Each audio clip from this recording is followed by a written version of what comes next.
अमरावती लोकसभेवरून महायुतीत वाद, जागा भाजपची नाही आमचीच।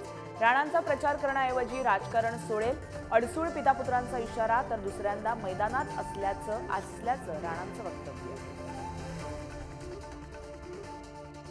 भाजपकडून 195 जागांसाठी उमेदवारांची यादी जाहीर।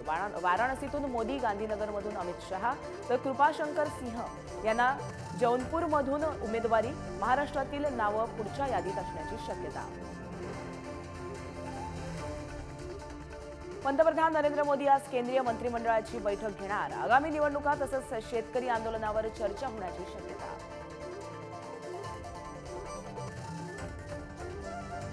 शेतकऱ्यांसाठी खुशखबर, केंद्राची बांगलादेश आणि UAE मध्ये कांदा निर्यातीला परवानगी, कांद्याचे दर वधारण्याची शक्यता।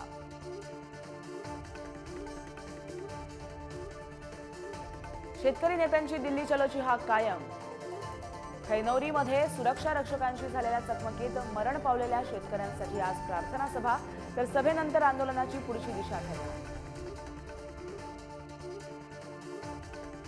विदर्भाची पंढरी म्हणून ओळख असलेल्या शेगावमध्ये आज गजानन महाराजांचा प्रकट दिन साजरा होणार। भक्तांनी गजबजली संतनंदी।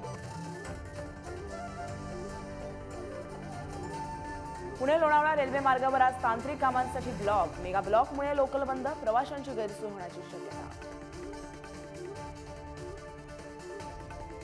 राजधानी दिल्लीत वादळी वाऱ्यासह पाऊस, तर उत्तराखंडमध्ये गारपीट। उत्तरेत हवामान बदलामुळे थंडीचा कडाकाही वाढला।